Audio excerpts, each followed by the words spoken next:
अचानक से इतने साल बाद कैसे ये याद आ गई कि लैंड के रिगार्डिंग कुछ इलीगैलिटीज हो रही हैं या शर्त भंग की जा रही हैं, अचानक से कैसे याद आ गया।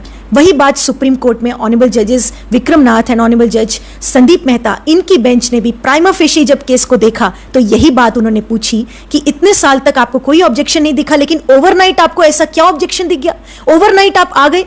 तो यही बात सेम उन्होंने भी उठाई। तो मैटर क्या था मैं आपको थोड़ा डिटेल में बताती हूँ, क्योंकि ऑनरेबल सुप्रीम कोर्ट में जब ये कल हियरिंग हुई थी तब मैं उसी कोर्ट में मौजूद थी। तो सीनियर एडवोकेट रोहतगी आश्रम की तरफ से आर्ग्यू कर रहे थे, साथ में सीनियर एडवोकेट श्याम दीवान भी थे। तो आर्ग्यूमेंट ये चल रही थी कि फैक्ट्स क्या हैं। देखिए, मीडिया में जो फैक्ट्स दिखाए जाते हैं वो डिफरेंट होते हैं। मीडिया में तो ये भी कहा जा रहा है कि 150 एकड़ की लैंड है, जबकि ऐसा नहीं है। फैक्ट्स टोटली डिफरेंट होते हैं, जो कि कोर्ट में आर्ग्यू होते हैं वो अलग होते हैं। अब कोर्ट में आर्ग्यूमेंट ये हो रही थी, सीनियर एडवोकेट रोहतगी ये आर्ग्यूमेंट कर रहे थे कि आश्रम को लैंड अलॉट की गई थी गुजरात सरकार के द्वारा चैरिटेबल काम करने के लिए 1980 में एक टुकड़ा जमीन का अलॉट किया गया, करीब 6000 स्क्वायर मीटर के अराउंड वो एरिया है। और उसके बाद से 1980 के बाद से वहां पर चैरिटेबल वर्क आश्रम की तरफ से स्टार्ट हुआ। उसके बाद से 1992 में फिर से जमीन का टुकड़ा अलॉट किया गया, और फिर 1997 में फिर से अलॉट किया गया, और फिर 1999 में भी अलॉट किया गया।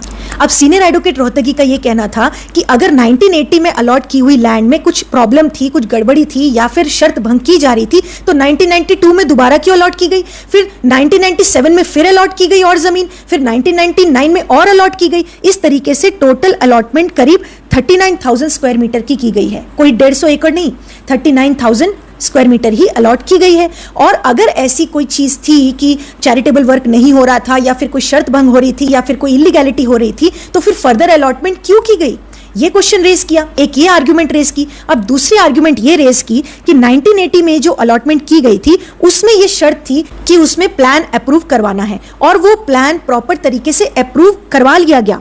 फैक्ट्स ये बताते हैं कि अहमदाबाद अर्बन डेवलपमेंट अथॉरिटी के द्वारा पूर्णतः प्लान अप्रूव करवाया गया था। तो सीनियर एडवोकेट रोहतगी ने यह भी फैक्ट सामने रखा। उसके बाद से उन्होंने बताया कि जो फर्दर लैंड्स अलॉट की गई थी वो भी पूरी तरीके से रेगुलराइज थी, कोई सैंक्शन का इशू नहीं है, कोई रेगुलराइजेशन का इशू नहीं है। जो भी अप्रूवल लेने थे वो सब अप्रूवल लिए गए हैं, सैंक्शन के प्लान भी दिखाए गए सुप्रीम कोर्ट के सामने। और उसके बाद से next argument senior advocate Rohatgi ने रखी कि जो शोकॉज नोटिस आया वो सेक्शन 79A में आया, और उन्होंने कहा कि ये सेक्शन 79A में जो नोटिस दिया गया है ये बिल्कुल ही गलत तरीके से दिया गया है, क्योंकि सेक्शन 79A तो ये कहता है कि अगर कोई रॉन्गफुल पोजीशन में है, मतलब कोई इलीगली आकर वहां पर कब्जा करके बैठा है किसी लैंड पर, तो समरली उसको वहां से एविक्ट किया जा सकता है। सेक्शन 79 ये कहता है। तो इस पर्टिकुलर केस में तो कोई रॉन्गफुल पोजीशन है ही नहीं, प्रॉपर तरीके से पोजीशन दी गई है, प्रॉपर तरीके से अलॉटमेंट की गई है। तो इसमें ये सेक्शन 79A का नोटिस देना अपने आप में आउट ऑफ जुरिस्डिक्शन है, यानी ये शोकॉज नोटिस ही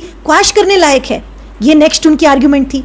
अब ये आर्गुमेंट्स आगे चलकर फाइनल हियरिंग में जो भी आगे आर्गुमेंट्स होंगी वो अपोजिट साइड से आर्गुमेंट्स होंगी कि ये सेक्शन मेड आउट होता है कि नहीं, शोकॉज नोटिस जो है वो लीगल है या इलीगल है, आउट ऑफ जुरिस्डिक्शन है या नहीं है, और भी बहुत सारे इस केस में फैक्ट्स हैं, वो सब आगे चल के आर्गुमेंट होंगे। लेकिन प्राइमा फेशी यानी सुप्रीम कोर्ट में जब मैटर आता है तो फर्स्ट हियरिंग में प्राइमा फेशी देखा जाता है कि केस सुनने लायक है या नहीं है। तो प्राइमा फेशी जब ये आर्गुमेंट सुन के ऑनरेबल जजेस ने एक सवाल ऑपोजिट काउंसिल से पूछा। ऑपोजिट तरफ गुजरात सरकार की तरफ से जो काउंसिल थे वो सॉलिसिटर जनरल तुषार मेहता जी थे। तो उनसे एक सवाल पूछा, वही सवाल जो एक साल पहले हमने अपनी वीडियो में उठाया था, वही सवाल ऑनरेबल जजेस ने पूछा। ऑनरेबल जज विक्रम नाथ जी ने पूछा कि ओवरनाइट आपको कैसे ये ध्यान में आ गया, इतने साल तक यानी 1980 से आपको कोई इलीगैलिटी नहीं दिखी, कोई शर्त भंग नहीं दिखा। 1980 के बाद से आपने 1992 में फिर अलॉट कर दिया और लैंड, 1997 में अलॉट कर दिया, 1999 में अलॉट कर दिया। ओवरनाइट कैसे आपको ये सारी चीजें दिख रही हैं? इतने सालों तक यानी 40-45 साल तक किसी को भी कोई ऑब्जेक्शन नहीं था, ओवरनाइट यू आर कमिंग।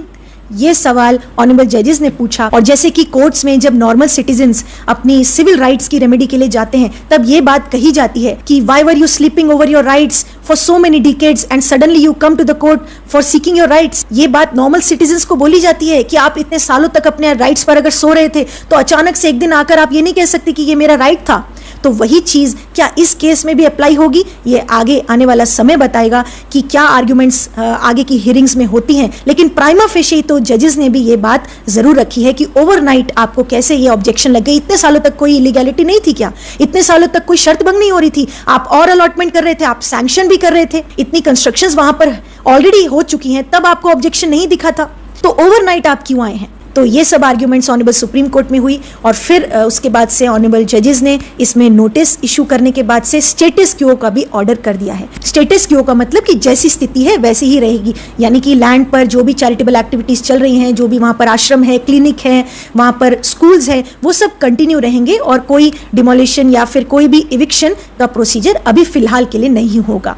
हालांकि नेक्स्ट डेट बहुत ही नियर है, 5 मई रखी है। अब उस दिन हियरिंग होगी या नहीं वो तो 5 मई को पता चलेगा, लेकिन फिलहाल के लिए स्टेटस क्वो का ऑर्डर ऑनरेबल सुप्रीम कोर्ट ने दे दिया है और गुजरात सरकार को काउंटर रिप्लाई करने के लिए कहा है। सो लेट्स सी कि आगे इस केस में क्या होता है। प्रॉपर्टी मैटर्स के लिए भी ये केस एक अच्छा केस होगा स्टडी के लिए, बिकॉज प्रॉपर्टी राइट भी कॉन्स्टिट्यूशन में एक राइट है जिसमें कि कहा गया है without due process of law nobody can be deprived of his property. और आने वाली हियरिंग्स में पता चलेगा कि फाइनली क्या डिसीजन होता है, क्योंकि गुजरात हाई कोर्ट ने तो रिजेक्ट किया है लेकिन ऑनरेबल सुप्रीम कोर्ट ने इस केस को सुनने के लिए हाँ कर दिया है। तो आगे हियरिंग्स में पता चलेगा कि honourable supreme court Gujarat high court के ऑर्डर को ओवरटर्न करती है कि नहीं करती है और कौन से पॉइंट्स पर फाइनली इसमें जजमेंट आती है।